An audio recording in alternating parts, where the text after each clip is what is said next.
Assalamualaikum warahmatullahi wabarakatuh. Perkenalkan, kami dari kelompok 5 kelas 10 MIPA 4 akan mempresentasikan hasil kerja kami mengenai sistem kepercayaan. Sebelumnya kami akan memperkenalkan diri terlebih dahulu. Perkenalkan, nama saya Anwar Dimas Mahendra, nomor absen 4. Perkenalkan, nama saya Kilada Feliasa, nomor absen 6. Perkenalkan, nama saya Ardian Desta Saputra, absen 7. Perkenalkan, nama saya Dio Raditya, nomor absen 13. Perkenalkan, nama saya Renatan Surandono, saya dari kelas 10 MIPA 4, absen 30. Yang pertama, proses masuknya dan berkembangnya agama Hindu-Buddha. Persebaran agama dan budaya Hindu-Buddha dari India ke Indonesia melalui jalur lalu lintas perdagangan dan pelayanan. Sejak awal abad 1 Masehi, Indonesia telah menjalin hubungan dagang dengan negara lain. Hal ini dikarenakan letak geografis Indonesia yang sangat strategis sehingga memungkinkan hubungan dagang dengan negara lain. Pelayaran di Indonesia awalnya dilakukan hanya sebagai lalu lintas utama penghubung antar pulau, tetapi kemudian hal tersebut mendorong adanya aktivitas perdagangan. Teori-teori masuknya agama dan budaya Hindu-Buddha. Yang pertama, teori Brahmana. Teori Brahmana dikemukakan oleh C.C. Van Leur. Ia berpendapat bahwa agama Hindu masuk di Indonesia dibawa oleh kaum Brahmana. Kedatangan kaum Brahmana diduga karena undangan para penguasa lokal di Indonesia yang tertarik dengan agama Hindu atau sengaja datang untuk menyebarkan agama Hindu di Indonesia. Yang kedua, teori Ksatria. Teori Ksatria menyatakan bahwa agama Hindu-Buddha dibawa oleh golongan prajurit atau Ksatria.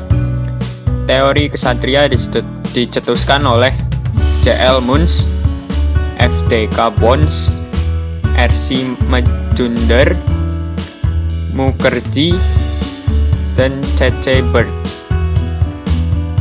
Yang ketiga, teori Vaishya.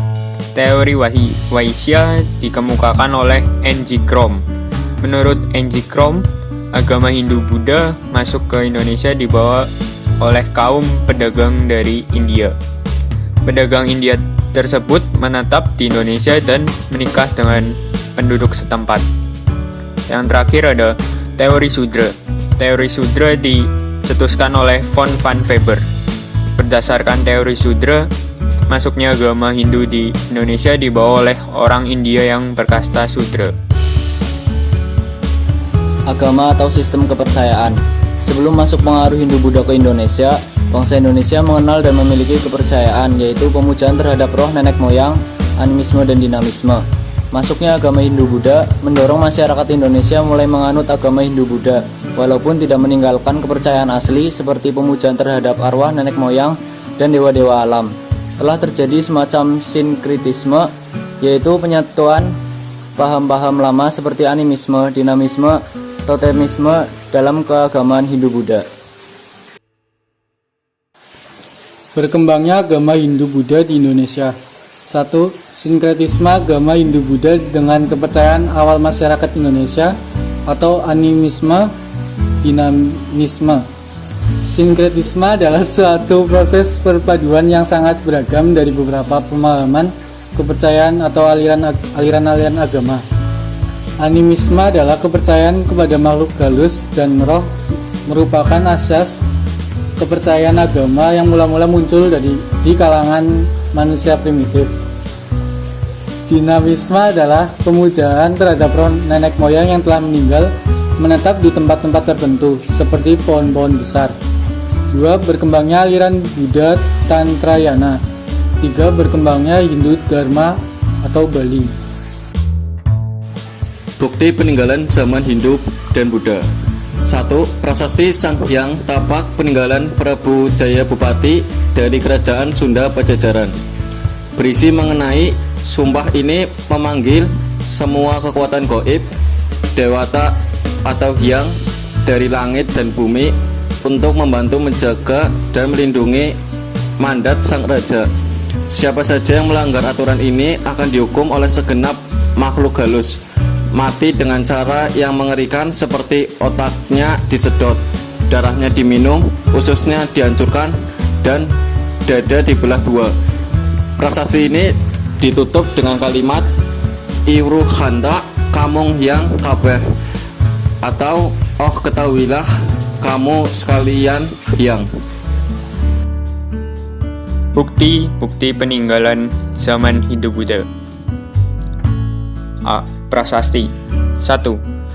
Prasasti Ciaruteun. Prasasti ini merupakan peninggalan kerajaan Tarumanegara. Pada prasasti ini terdapat cap telapak kaki yang diyakini sebagai telapak kaki Purnawarman. Dalam prasasti Ciaruteun tertulis, inilah atau tanda sepasang telapak kaki yang seperti kaki Dewa Wisnu ialah telapak yang mulia Sang Purnawarman, raja di negeri Taruma, raja yang gagah berani di dunia. 2. Prasasti Kebon Kopi. Prasasti ini juga masih ada hubungannya dengan prasasti Ciaruteun. Dalam prasasti ini terdapat gambar tapak kaki gajah yang disamakan dengan gajah Airwata atau gajah kendaraan Dewa Wisnu. Yang ketiga, Prasasti Tugu. Prasasti Tugu merupakan peninggalan kerajaan Tarumanegara juga. Merupakan prasasti terpanjang dan terpenting dari Raja Purnawarman. B. Kitab. Kitab merupakan sebuah karya sastra yang berisi kumpulan kisah, catatan, atau laporan tentang suatu peristiwa. Terkadang di dalamnya juga terdapat mitos. 1. Kitab Negara Kertagama. Kitab ini ditulis oleh Mu Prapanca pada 1365 yang berisi tentang kehidupan masyarakat pada zaman kerajaan Majapahit dan silsilah dari para leluhur raja. 2. Kitab Pararaton. Kitab ini berisi tentang mitos tokoh Ken Arok. Yang ketiga, Kitab Sang Hyang Kamahayanikan. Kitab ini ditulis oleh Sambara Suryawanasa yang menjelaskan tentang Buddha aliran Tantrayana. C. Candi. Candi merupakan bangunan utama yang banyak didirikan pada masa pengaruh Hindu-Buddha. Candi-candi bercorak Hindu umumnya berfungsi untuk menghormati dan memuliakan dewa-dewi Hindu.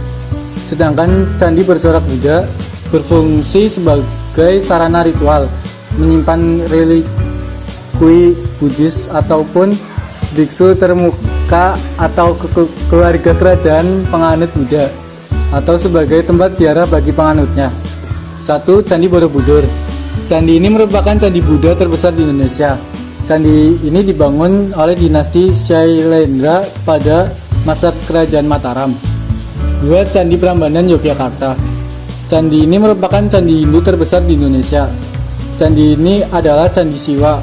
Candi ini dibangun pada masa kerajaan Mataram, tepatnya pada masa pemerintahan Rakai Pikatan dan selesai pada masa pemerintahan Daksa. Sekian presentasi dari kelompok kami. Mohon maaf bila ada kesalahan kata. Wabillahi taufik wal hidayah. Wassalamualaikum warahmatullahi wabarakatuh.